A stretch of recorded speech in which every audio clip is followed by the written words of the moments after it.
It's time for Done Being Single with your hosts, Trevor and Robbie Sharf. If you're dating the same type over and over again, making the same mistakes and not finding love, then you're not done being single. What you need is some tough love dating intervention, Trevor and Robbie style. Whether you're new to dating or have been dating forever, we've got you covered. Now, here are your hosts, Trevor and Robbie Sharf.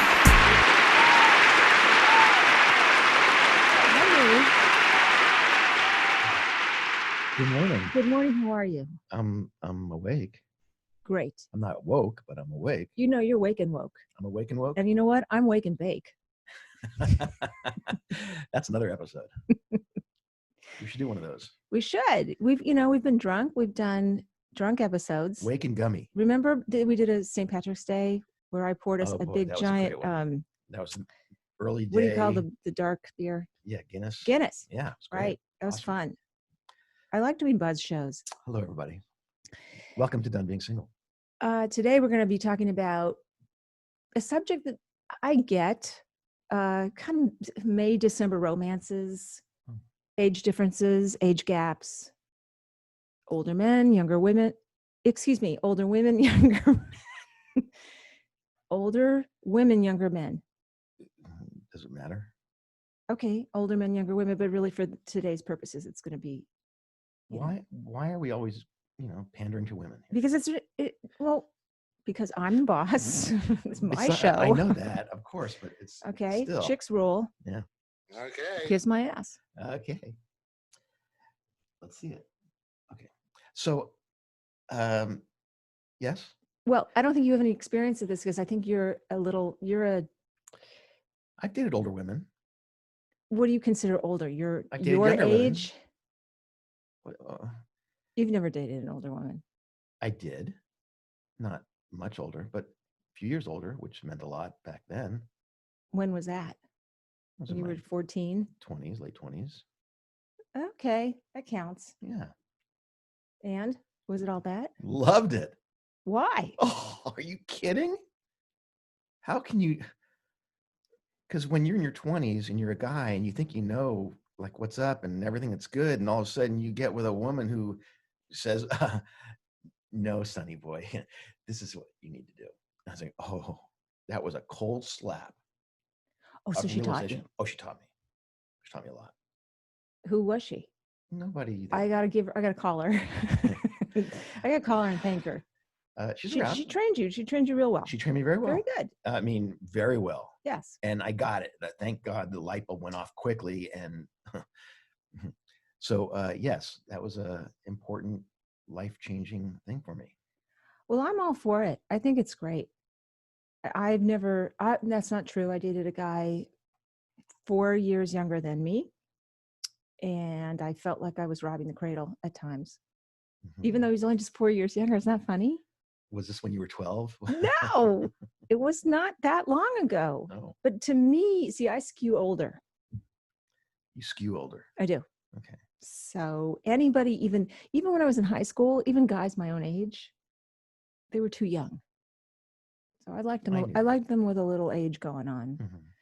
But I understand. I have had, brief things with younger fellows. Mm-hmm. They can be wonderful and kind of empowering and restorative. They, especially like after a breakup, when you need your ego boosted or your morale boosted, they're good for that. Okay. I so can see that. I definitely more power to you. Were you more in a teaching mode with the younger guy, or did you learn more from him? How'd that work out? I don't know. I felt like. And what did you know at that age? I felt a lot. This was in my 40s, not okay. Oh. So this is what I'm saying. It wasn't too long ago. But I felt like I had to, I don't want to have to teach someone. Okay. I just don't want to have to. I want to be taught. Okay. Teach me. Mm-hmm. Show me things. Mm-hmm. Clue me in. Mm-hmm. Enlighten me. Mm-hmm. And it's not that he didn't. He's a lovely person.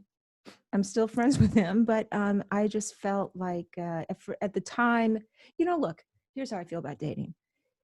Until you find the one, it's all about the right person for the time. It's all about what worked for you 10 years ago might not work for you today, but the person 10 years ago was right and it felt good. Well, I'm not going to say placeholder. I'm going to just say that people just continue to grow and change and evolve, and it works for that time. And it works for that time. I get it. And then you either survive and are compatible and you stay together, or you outgrow that person, or vice versa, and you split up and you go to the next person. So for my needs at that time, it was a good fit. Okay. But it could not have lasted. What's the oldest? 14 years older. Okay. Wow. And that didn't feel at all like an age difference to me. At all. There was I didn't distinguish at all. How old were you then? Late 30s. Okay. Mid 30s, 34, 5, 6, something like that. Good age group. Yeah. So that was cool. And again, not forever. He wasn't my forever pet. But he was the right man for the times. Okay, that's what we were talking about here. But I have, more power to my sisters who skew younger and, find someone. I'm trying to think. Do we know anybody that is dating somebody young? Yeah. Has a younger boyfriend, married someone younger? I don't know. I can't think right now about many things. Anyway, well, this is what we're talking about. But okay. Go ahead. So I have to say something. Hold on. Edit. Stop. There's no editing. Let's go. No, I have to cough. Then cough. Okay. Excuse me. Okay. So I have to just bring this sort of full circle here, because I was reading an article in Medium called "Why Older Women Should Date and Marry Younger Men." That was the inspiration for this episode. Okay. Written by Vicky Larson, who is our guest today, who happens to be the writing partner. Okay, here we go, of a guest we had on our show probably 3 years ago. Wow. Okay, Susan Godoy, Oh. who wrote a book, I believe, called Who Needs Marriage Anyway? Or was that the title of the episode? You're asking me. That was the title of our episode. I can't remember the name of it was something like that. And she laid out all these different types of arrangements, all these different types of marriages, not like who needs traditional marriage anymore, right? Right. Anyway, this is her writing partner. Oh. Isn't that crazy? Crazy. What a coinkydink. I know. So, shall we bring her on? Yes. Okay, great. Let's get to it. All right, Vicky Larson is a longtime award-winning journalist in the San Francisco Bay Area and the co-author of the book, The New Ideas, right? The New Idea.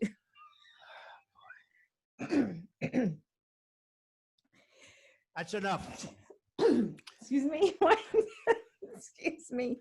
The New I Do, Reshaping Marriage for Skeptics, Realists and Rebels. That's the name of the book. Vicky Larson, come on. Get in here, Vicky Larson. Welcome to Dunbean. Hey. Hello, Vicky. Good morning. Please excuse the amateurish. You guys have very nice banter. I think couples need to have a good sense of humor to get along. I love it. Well, we try. We don't really try that hard. No, It comes pretty naturally. But does. thank you. Thanks for that. Yes. And isn't that funny, small world, right? That you're Susan's writing partner, and we had her on the show. Yeah, we collaborated on that book. She has a number of books on her own, but this is one we did together, and it was a lot of fun to write and research. Yeah, it was really interesting. There's so many different types of marriages. There are. Right? Yes. We should actually have you guys back on one day to talk about all the different marriages. Okay. So, but for today, thank you for coming. And thanks. Bye. So today we're going to talk about what we were talking about, and I want to know right now, why should older women date and marry younger men? Well, so you were very used to the dynamic where it's an older man and a younger woman. We're used to that. And everyone looks at that and goes, yeah, well, she's a gold digger. He's a perv. They can't have a real marriage. I mean, why? That doesn't even make sense. She's just using him for the money. So it seems like it's a very unequal dynamic, even if it's not, but that's how it's perceived. You look at an older woman with a younger man, men have a hard time wrapping their head around it because, like, ew, older woman. But look at the marriages and partnerships that are like that. Emmanuel Macron and his wife. Mm-hmm. Right. That's a very, very equal dynamic. Look at actor Aaron Taylor Johnson and his wife Sam. There's a 24-year difference between them. Mm-hmm. They have an equal partnership. All right, so, that's two couples. Now, you're not. There's more. There's more. There's more. Bo Derek and John Corbin. That's not a big age difference, is it? I don't think it's that big, but doesn't. Okay. Also, Hugh Jackman's wife is older. I mean, there's a bunch of celebrities, but in real life, in the real world, these happen. And women nowadays really Matt Latanzi and Olivia Newton-John. Okay, I'll take older women and younger men for 100. Alex, okay, go ahead. But it's a much more equal dynamic, and women nowadays want to be equal partners. They want men who are their equal partners. So I'm all for it. We are too. So why do older women not want to live with their romantic partners? Maybe they date, maybe they hang out, but they're not necessarily shacking up. Yeah, it's an interesting and growing dynamic. If the woman has been married and maybe had children and they're out of the house and she has been there, done that with the caretaking and the housekeeping, what she really wants is companionship and, sex. And she doesn't want to have to be the caretaker anymore. It's a lot of older women feel like it's my time now. I've done that. And it's interesting because a lot of men still really want to couple up because they're used to the dynamic of the woman taking care of things, and they'd like to get back to that if they could. So it makes it a little harder, actually, for older women who want that, who want their freedom. They want their freedom, and it's kind of hard to do that when you're living with someone. Do you think that that dynamic plays out more if the man is not independent and self-made and able to have his own life and business, and the woman is not feeling like she's the dominant person in that relationship? Because it could be a reverse inequality at that point for the man. It could be, and maybe in future generations you'll see more men like that, but a lot of men in their, let's say, 60s, 70s right now, they're still kind of old school about that, and they are perhaps not as progressive as some of the younger men are now. So just don't ask their 80-year-old girlfriend. and I don't want you to think that every older woman wants that. I have a number of friends, my age, 50s, 60s, and they've gotten married recently, and they're quite as happy as can be living together. But there is this for some women like me, and we like our independence. And if you could really have that kind of freedom with a progressive older man, that would be great. I haven't really found many older men like that, though. What you mean older men, meaning they are my age? Oh, yeah. Okay. I don't want an older guy now. Okay, right. Because here's the thing, actually, if you do have an older person, now what happens is, because at this age, there's starting to be health issues, and there's starting to be a lot of caretaking again. And again, as I say, if you are a woman who's done that for a good part of her life, you really, how can I say it? You really want to celebrate this time, maybe the 10 or 15 good years that you have left, and you don't want to necessarily get back to taking care of an older man. All right, so or an older woman. You don't want to be a purse or a nurse, as they say. That is exactly right. So I think how important is the number, age, does it play into it, as opposed to the feelings you have for this person? In that sometimes you meet somebody that you really fall in love with, and it's not important that they are 12 years older or they may have health issues. You truly love this person, and you want to be with them, and you actually want to care for them. That's true. And I don't want you to think that's true. That happens. And I have a friend who married someone with multiple sclerosis, and, it's only going to get worse. But I mean, yes, we love who we love. And those are wonderful relationships. And I don't want you to think that just because you don't live with a partner, that you're not caring for that partner. That's a misconception. It doesn't mean you don't care and you don't love and you're not committed to that person. It's just you have some breathing. You have a room of your own, which is often important. Well, it's important for men too, I think. I mean, a lot of men, often get dragged to the mall or dragged to this or dragged to that, when maybe they would just like to, go take a bike ride or go take a hike, or they get dragged into things. So I'm not saying that there aren't men who don't want to have their freedom. It's just that women tend to still be the one who does all that micromanaging of all of the little things that happen, as well as the childcare and as well as the housekeeping. And it gets exhausting after a while. I understand. Yeah. At a certain point, you want to be taken care of. Yeah, even if that means you take care of yourself. Right. Which is very important. A lot of women don't necessarily do that in their marriages. I know I didn't do that. And it's not that anyone told me that I shouldn't do it. It's just I felt like this is what I need to do. And I think I would have been a much better mother and a partner if I actually did take time off and do some self-care. So, yeah, that is a warning for young women. Take care of yourself. Yeah. At any age, at any age.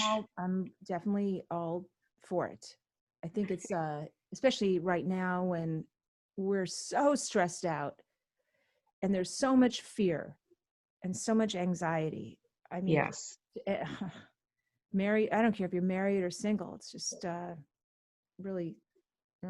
It is hard. And, it's interesting, but because what we're seeing with the lockdown due to the pandemic is that a lot of couples have been holed up together 24/7, which they weren't, even if they were living together. Someone went to work or this or that, and we haven't been able to do that. And so you're reading all these articles about pandemic-related divorces and this and that, and some funny things were like, oh my God, I'm listening to my husband on a Zoom.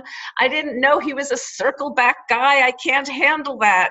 So all these little things that you can hate on your partner. And it's stressing a lot of couples out, and it's stressing them out also because the women are still doing more of the childcare or the homeschooling, and women are like stepping back from their career more. But if you lived apart as a couple, you wouldn't have that experience. And this is actually proving, or at least highlighting, the importance of having space for yourself. Yeah. My stepmother and father actually slept in different rooms just because he was such a bad insomniac. Yeah. And I really think it helped their marriage. That they talk about the so-called sleep divorce, right? Which is a crazy name for it. But some people snore. Some people have, bad whatever at night. They toss and turn. And I didn't see that. And, one thing we really know is that sleep is really, really important for your health and your mental acuity. Just to carry on. And everyone is so stressed right now, you really need a good night's sleep. So if sleeping apart does that, why not? It's not a bad thing. And it doesn't mean that you don't have intimacy or sex. You do. You can have that. And then bye-bye, go to your room. That's what I'm saying. I think there's something kind of wonderful about separation a little bit. Let's try it. No. When Robbie and I were first dating, he was on the road a lot. He traveled business. Yeah. And so it made things that much more, kind of exciting when we saw each other and fresh and, it was lovely. That's true. It gives you a chance to actually miss your partner a little bit. Yes.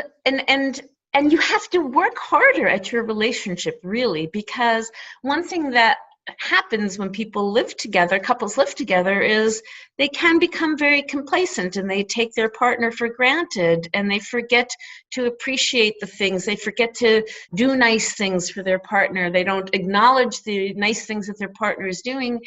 And that can lead to a lot of frustration.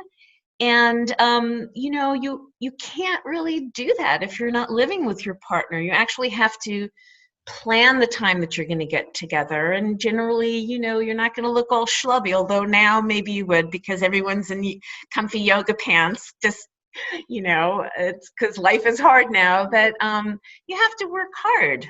Or to stay sexy. And you can stay sexy. That's right. Yeah. Speaking of which, let's talk about sex. Oh, okay. Don't know anything about that subject. Okay. Specifically, myths about older women's sexuality. Yeah. So getting back to the whole idea of an older woman with a younger man, and they're like, well, why would you want that? She's shriveled up dry and she's saggy when you can have a real nice, hot, tight body. And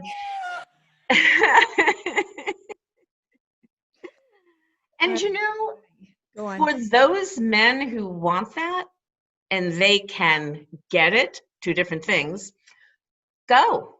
Good luck to you, and may you be very, very happy with whatever young thing that you find. The misconceptions of older women and sex is that we're not interested. Menopause hits and then boom.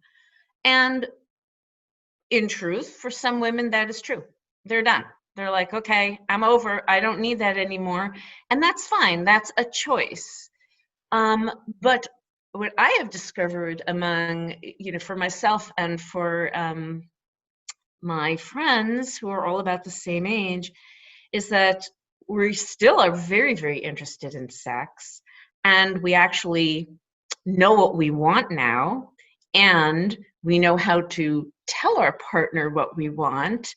And sex is, I don't know, it's kind of juicy later in life. It really is. And so the people who want to be dismissive of older women as, a certain stereotype, they're really wrong. They're really wrong. There are some women, yes, who, they're done with sex.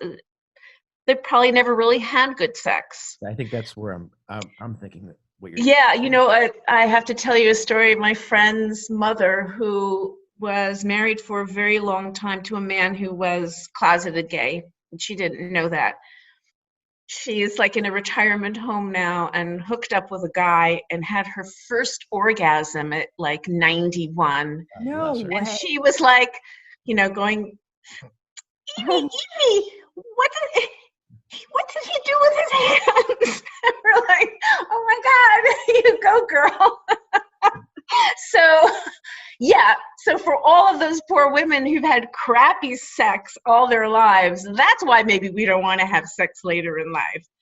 But it seems like Vicky, sorry. Yes. It seems like a woman who may be getting out of a relationship in her 50s, who's been married for 25, 30 years, and is hitting menopause at the same time, it's a double whammy of not wanting sex because your association with it was with your ex-husband who wasn't very sexual with you and wasn't turning you on. So it's really about opening the door. It's having somebody that knows what to do to please you that can get you to think of sex differently, I think. Yeah, and menopause, not every woman experiences the same way. Some women have really horrible symptoms and other women don't. It doesn't mean that all women at that time just don't want to have sex. They actually do. And it's interesting because about a year or so ago, I went out on a date with a younger man, not hugely younger, but he was in his early 50s. So a good 10 years on me. And he was saying, well, I don't know what's going on with the women in your town. I'm like, well, what do you mean? He said, well, all they want to do is hook up. And I'm like, oh, yeah. These are women who were in their late 40s, mid to late 40s, with young children still at home, that just newly divorced, and they don't want a boyfriend. They just want sex. These are women in menopause. So, oh, stop it. You want to know where I live? Right. So, that again is another stereotype that menopausal women are. Right. We're not all that. Right. And, just to blanket call us that is wrong. And if that's keeping men away from women who are beautiful and smart and wonderful, I think, just open your mind a little bit, because quite honestly, what women my age can say about men is men our age have erectile dysfunction. They do. A lot of them do. Now, of course, there's Viagra and stuff for that, but we don't really hear women going, but actually privately we do talk about that. It's like we'd rather have a man. We want to know that a man can take care of things. Now, there's many other ways to have sex besides penis, vagina, and but for those women who do want that, that is a concern with older men too. Okay. Speaking of concerns. Yeah. Sperms.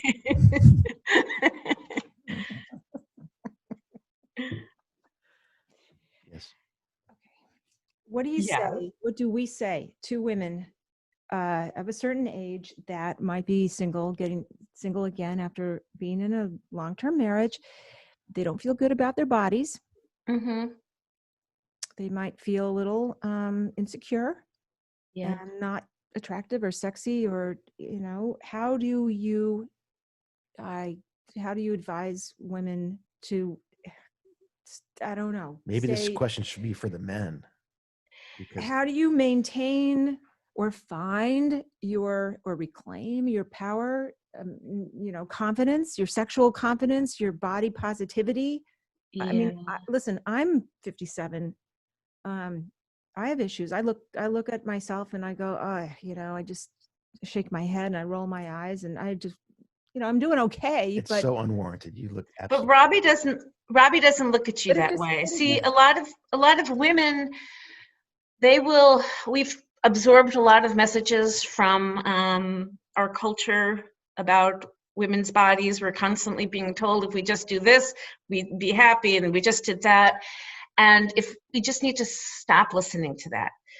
If you're newly divorced and you're feeling bad about your body, the first thing you have to do is you've got to find a place of feeling good about yourself. Because if you do want to have love in your life, you really need to, I don't want to say self-love. You have to feel good about yourself. If you're not feeling good about your body, you're not even going to really be able to have good sex, because you're going to be worried about what you look like. And the whole thing is, it doesn't really matter what you look like. sex is about pleasure at this point in our lives. It's not about procreation. It's not about being perfect. You're not going to be porn stars. We know that. We're older. Things happen. So you're going to have to come to a happy place about your body. And I realize that we've been talking as if all women are looking for men and men are looking for women. I want to make sure that we're clear that we're talking about heterosexuals in that way. There's many people who are looking for same-sex partners, and there's a lot of older women who actually discover romances with women later in life, even if they've been long time married. So I just wanted to kind of like step that back a bit and say, like, I'm not saying all women want men and all men want women. So I see those lines so blurry. I don't see any delineation really between hetero and homosexual and sexuality in that regard, because I think that the relationships are all their relationships, and whether it's man, woman, woman, woman, man, man, whatever. I don't really see clear lines there. I see that as people awaken and find out what their interests are at various times in life. But we're also living in a time where it's not what it was when our parents, their generation. Well, they're just not in the closet like they were. But like it's just a different time right now, thankfully, where we have more freedom to be who we want to be and choose who we want to choose. And, isn't that great? Yeah.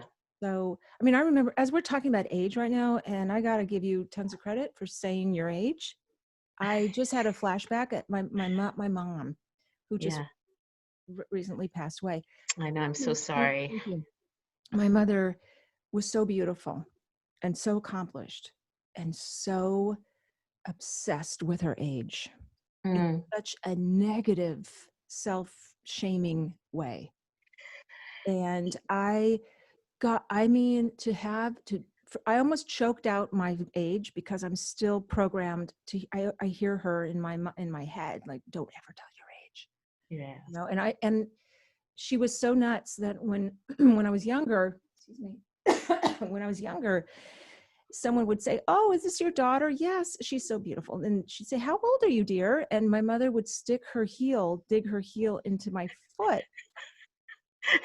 so that I wouldn't tell my age, because if I told my age, that would obviously make my mother older, and there was a whole thing. And so that doesn't apply anymore. I mean, I just think that was then, and women are so much more in midlife empowered and so much more comfortable in their skin. And I hope that, it's sort of an irony that the older once you get to a certain age and you really feel good about yourself and proud of your accomplishments, you've lived a great life, and now, I don't know, you feel bad about your body. There's so much to feel good about at this age.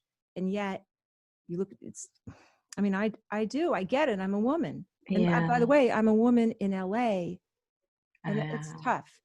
It's tough to get older. Yeah. Well, LA is, it's tough really to get old in places where there's a big emphasis on beauty and body, like in Miami Beach or New York, where the default is, Botox and all of the things and fake this and that. And, I'm not a believer in cosmetic surgery. I don't fault anybody for wanting it if that is how they need to feel good in their body.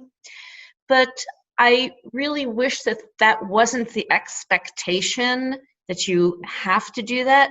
And what I have found super interesting in this time of the pandemic, when we couldn't go to the beauty salon and you couldn't get your Botox and you couldn't get your lips done and you couldn't. And all of a sudden, everyone is like going gray and their spots and this and that. And you know what? Like, we're still lovable. People were not looking at us and recoiling. And maybe I'm hopeful that this is like a reset for all of us to see that we don't really need that stuff. we don't need, we have a whole industry that is trying to make women feel bad about everything about themselves all the time. I read a book recently by Karen Carbo called Yeah, No, Not Happening. And she just looks at the whole cosmetic industry and all of the self-help books and everything that is just, consumed by women all the time, and with the same message. You're not good enough, and if you, try it, you do this, you need to do that. And, so like the title of her book, Yeah, No, Not Happening. I think that's what really needs to happen so that women can finally really feel good about themselves, their body, and also saying their age. I mean, I like you, I was always afraid to say my real age. I felt like, oh my God, I'm so old. But I just said, I'm just going to own it. So I turned 64 a few weeks ago, and I feel great. And thank you. And I'm not embarrassed by my age. It's a gift.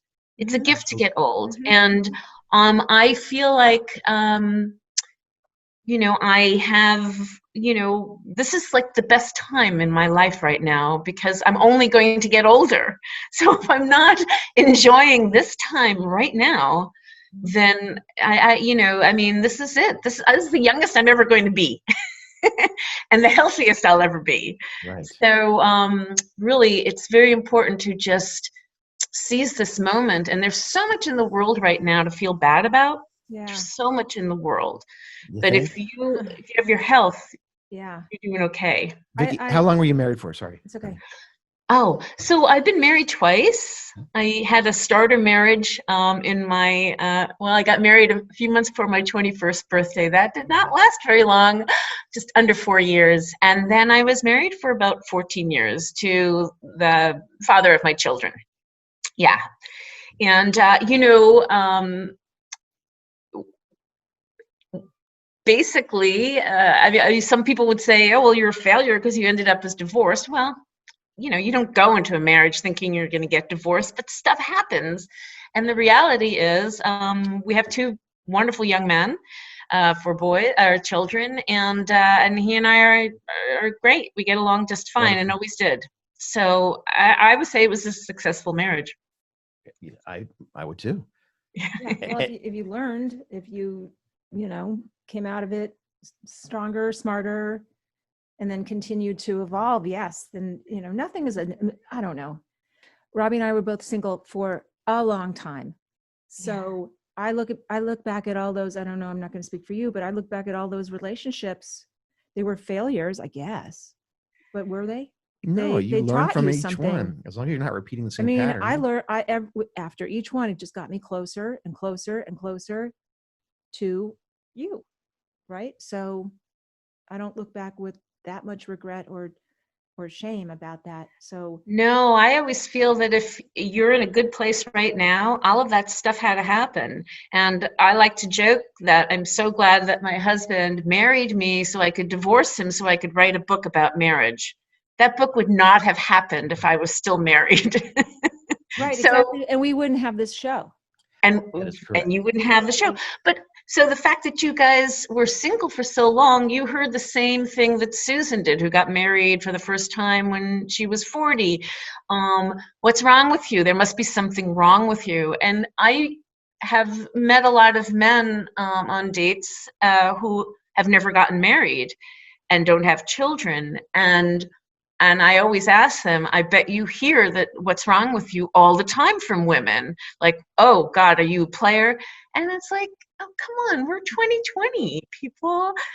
You don't have to be married. You don't.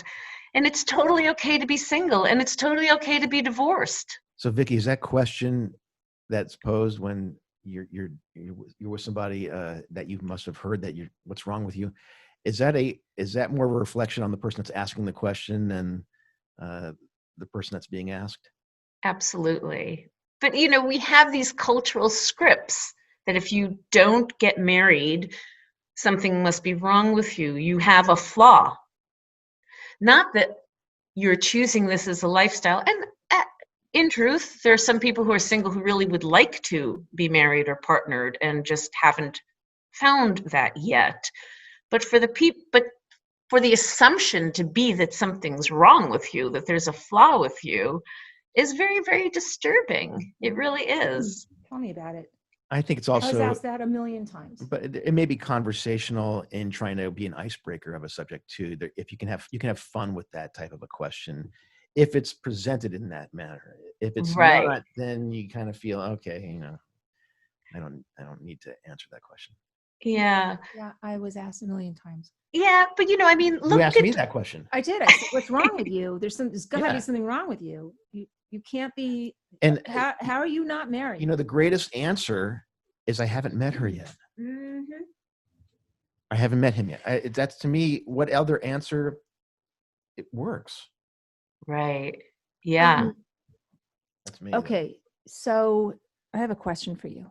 Yes. What's up with Keanu Reeves, and why are people losing their shit over his girlfriend? Like, what's the deal here? She's a little older and has gray hair. Yes. Again, because he's like. By the way, she's still younger than him. She's in her late 40s, but. Yeah, that's true. But she looks old. She looks her age, right? She's got gray hair. Got gray hair. I mean, she's an attractive woman, but she's not like a typical Leo DiCaprio model, Right. Well, Leo likes them very, very young. Yeah, everybody's losing their shit over this woman, and I applaud him, Keanu. Yeah. Well, it's very interesting, the reactions when he's kind of like, everyone's boyfriend. I guess that's kind of the meme about him. And I guess people have an expectation of what he should be with or would be with. And they were out in public for a long time together. And when the first time they stepped out, everyone was like, whoa, not what we were expecting. Because again, these are the same stereotypes that we have to put up with all the time. This standard of what is a beautiful woman. And I'd really like to bust that down. I mean, and also, even the age differences, it's really ridiculous to keep a very, very narrow look at what things should look like. So I applaud Keanu, and I applaud people who, here's what I say. If anyone's going to be with an older woman, or you're going to be a Keanu who you could get any hot babe, and instead you're with a woman with gray hair, these are confident men. That's the kind of man I want. Mm-hmm. I want a man who's going to be with a woman who looks like that, whatever that is, busts the norm of what a woman should look like. That is a solid man. I agree. Yeah. Completely. So, Vicky, give us some tips. If you're a older woman who wants to meet a younger guy, what would you suggest? How should she go about doing it? Well, so I interviewed this woman, Cindy Gallup. She's in advertising and has this website, Make Love Not Porn. And she just turned 60 this year. And she goes on these websites looking for younger men and forges relationships with them. She doesn't want to get married, and that works for her. So you can do that. When I was newly divorced, and like the guy he was saying, all the women in my town just want to hook up. I was newly divorced and I had young children. I didn't want a boyfriend, but I wanted sex.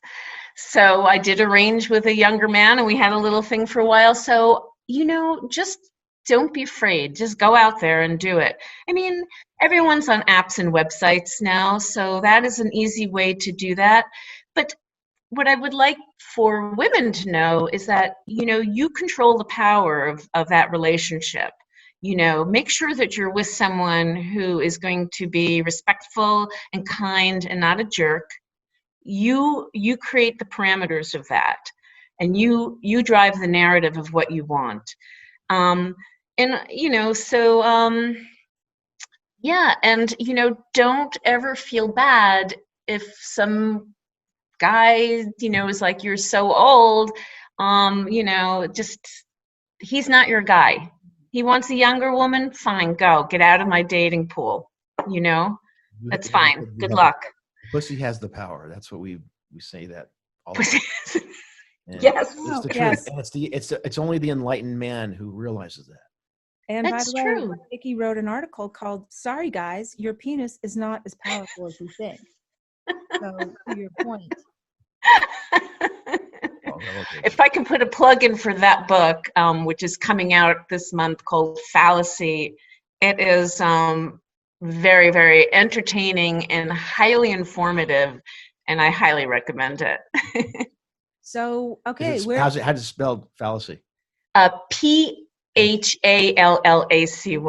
Yeah. It's all about all of the penises throughout all sorts of animals and bugs. And I want to say, gals, you really should be so glad you're not a bed bug, because sex for female bed bugs is really rough.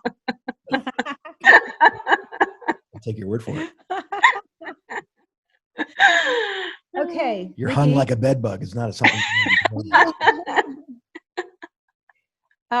You're awesome. This is great. Thank you so much. Oh, thank you. It's been such a joy. On behalf of all midlife women, I thank you. You're so great. You're like such an inspiration and thank great you. role model. Vicky, where should all these men be gravitating towards? Yeah.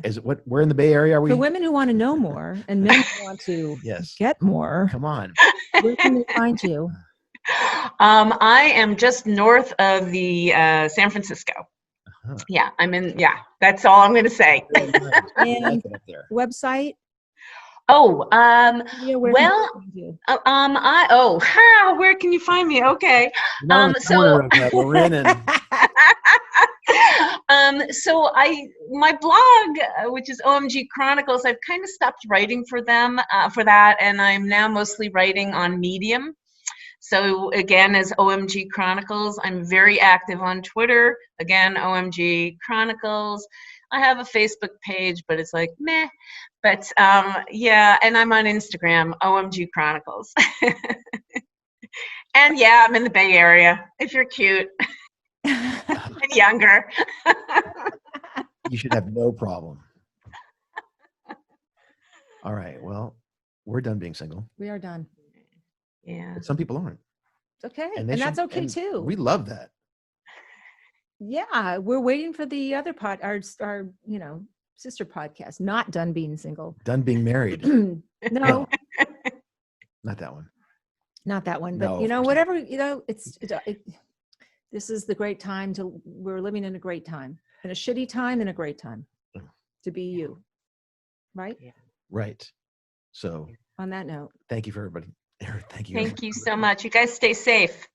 You too. Thanks so much. And everybody have a great weekend. Subscribe to us, Done Being Single. Follow us at Done Being Single. If you have questions, dilemmas, issues, write us. Funny stories, write us at trevorandrobbie@donebeingsingle.com. Have a great week. All right. All right, everybody. We'll see you next week. Stay safe. I'm Shadow Stevens with my friends Trevor and Robbie. See you next week on Done Being Single.